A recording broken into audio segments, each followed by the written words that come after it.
Modèle 3, mais que reste-t-il à la Model S?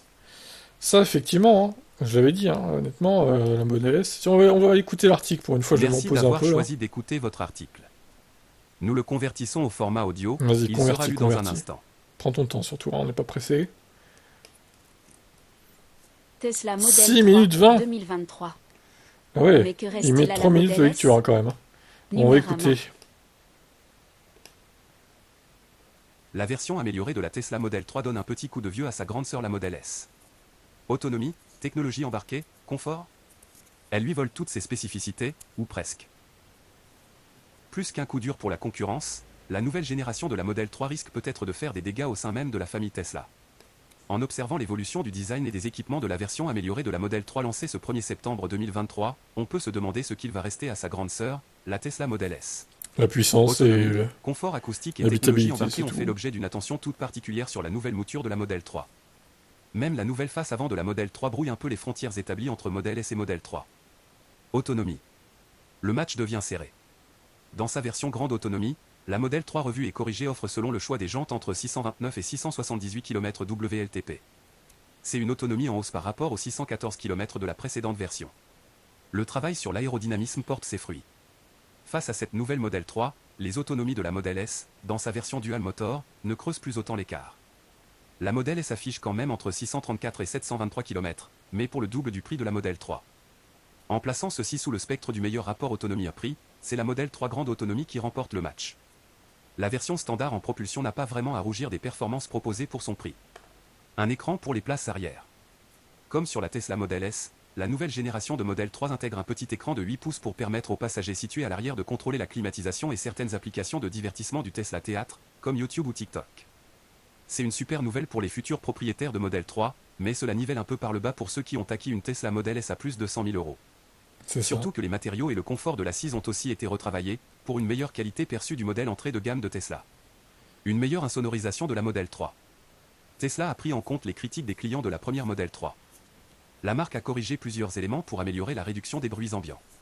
De nouveaux joints de porte et des vitres feuilletées. Voilà deux évolutions qui ne paraissent pas forcément sexy sur un communiqué de presse, mais qui ont un impact fort au quotidien.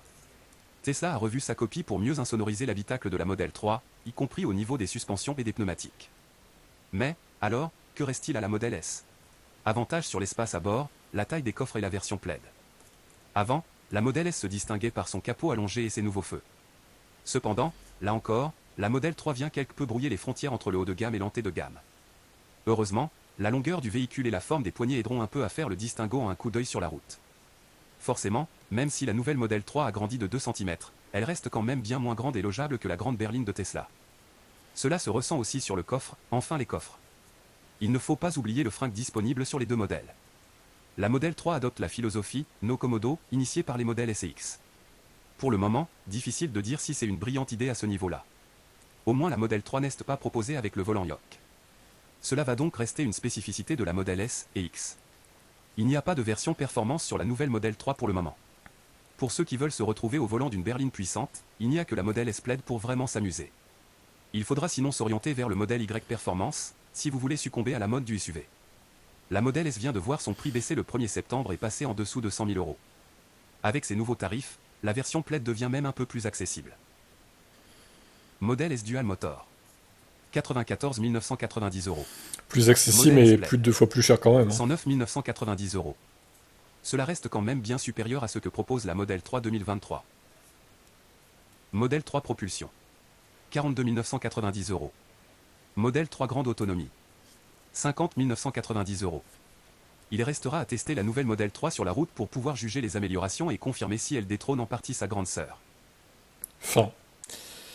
Ok, bon bah plutôt d'accord avec l'article, hein, honnêtement, la Model S. À part se dire j'achète une voiture statutaire qui est très chère pour me la péter, voilà. C'est ça en fait la Model S. Grosso modo, c'est ça. Mais pour moi, vu la nouvelle Model 3, ça ne justifie pas un prix pareil. Bon, elle serait encore la Dual Motor à, je sais pas, 75 000 à la limite. Et la Plaid à 90 000, 85. Je dirais, bon, les prix sont élevés, mais au final, bon, c'est plus cohérent par rapport à la Model 3. Mais là, il y a encore, ouais, un bon 20 000 euros de trop, en fait. Sur chaque version, en fait. C'est d'ailleurs pour ça qu'il fait que baisser les prix, hein. Elles se vendent plus ces voitures-là, hein. Donc il va falloir qu'il rebaisse encore, hein, pour que ça redécolle les ventes des modèles S, hein. Et X d'ailleurs. Qu'en pensez-vous? Est-ce que les modèles S et X sont en perte de puissance niveau intérêt, finalement? Ouais, ciao.